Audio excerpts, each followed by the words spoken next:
There are many different sectors in the cannabis industry. You have the consulting service sector, biotechs, infused products, and edibles, to name a few.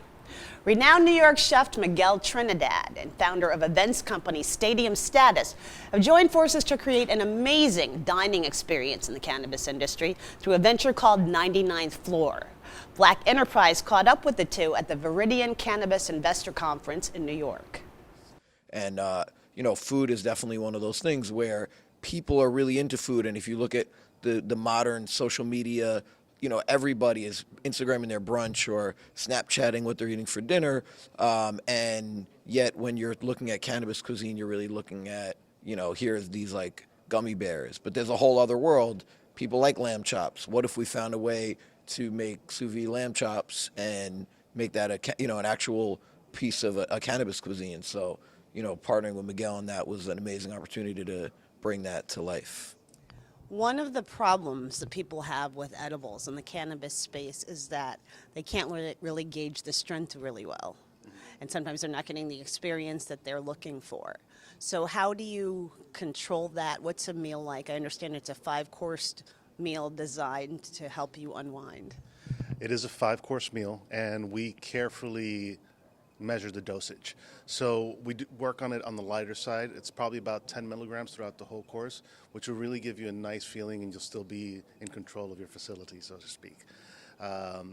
If you want it, if there's people who want it stronger, we do have the ability to do that, but we want to curate the experience to make it comfortable so you don't have a bad experience and you're not opposed to trying edibles. Where and how can people experience this? Well, it's only in California right now. We're based out of California. It's through invite only, but our product line of 99 Floor candies will be available at dispensaries sometime next month.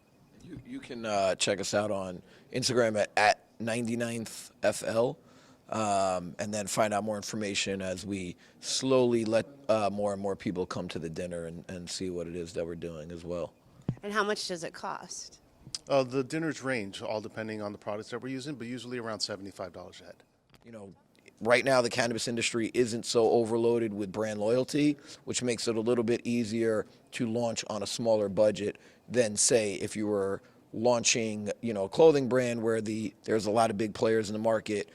Right now, to me, a lot of the cannabis brands out there are still really in their infancy, and I believe in 10 years when the market settles, most of the people that are successful now are not necessarily the ones that will be successful then. So, have you been profitable thus far?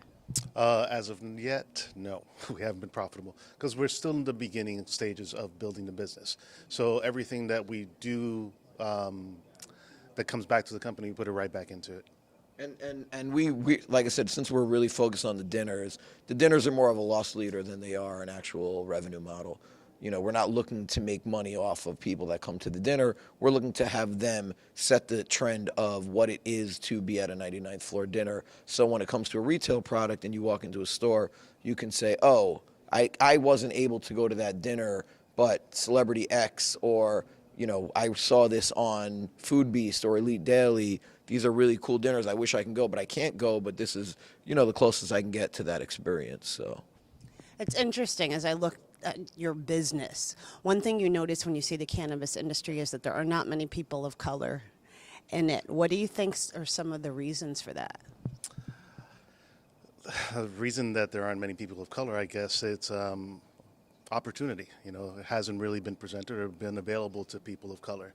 I've had the fortune of, meeting with Doug and creating a business where, it's something that I'm passionate about when it comes to food and cooking, and being able to pair that with cannabis has given me the platform to, open 99th Floor. And what piece of advice would you give, particularly people of color, people who don't seem to be tapping into this market, advice in terms of getting started and starting a business? With any business, it's all about education and understanding what you're getting involved in. So to people of color and people in general, understand what the business is, learn as much as you can about it, know what it is exactly that you're producing, know how to control the dosage, and do it right. Do it wholeheartedly. Jump all in.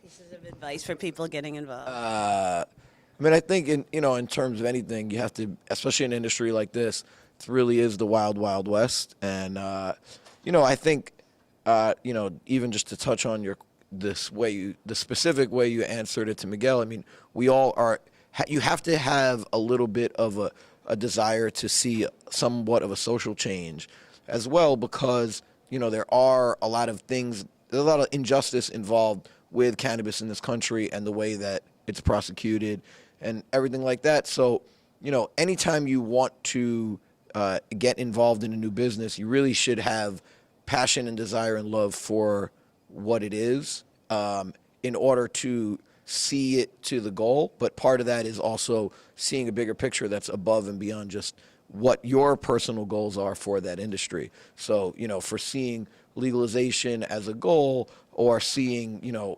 more equality within the industry, you need to have that internally as part of what you're looking for, which allows you, I think, an ability to really put a lot of energy into something that is even above and beyond what your individual goals are. Doug Cohen, Miguel Trinidad from 99th Floor, thank you so much for joining us, and great luck to both of you. Thank you very much. I'm Stacy Tisdale, Senior Editor for Personal Finance with Black Enterprise.